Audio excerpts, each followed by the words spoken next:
بسم اللہ الرحمن الرحیم۔ السلام علیکم ورحمۃ اللہ وبرکاتہ۔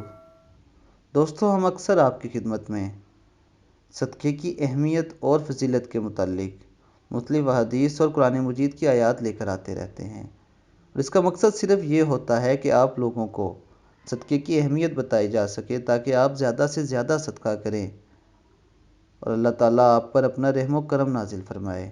اسی سلسلے میں آج ہم آپ کی خدمت میں ایک دفعہ پھر صدقے کی اہمیت کے متعلق کچھ حدیث لے کر آئے ہیں۔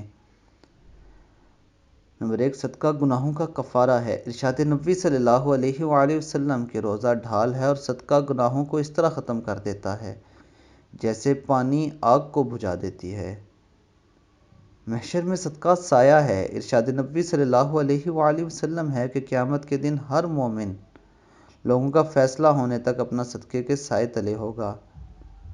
صدقہ عذاب قبر سے نجات ہے۔ ارشاد نبوی صلی اللہ علیہ وآلہ وسلم ہے، بلا شبہ صدقہ قبر والوں پر سے قبر کی گرمی اور شدت کو ختم کر دیتا ہے۔ صدقہ برے خاتمے سے نجات دیتا ہے۔ ارشاد نبوی صلی اللہ علیہ وآلہ وسلم ہے کہ صدقہ اللہ تعالیٰ کے غضب کو ٹھنڈا کرتا ہے اور بری موت کو دفع کرتا ہے۔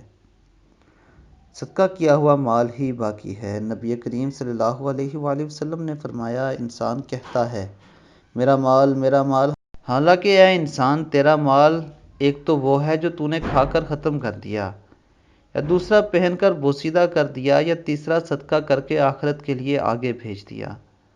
اللہ تعالی ہمیں صدقہ کرنے کی توفیق عطا فرمائے۔ السلام علیکم ورحمۃ اللہ وبرکاتہ۔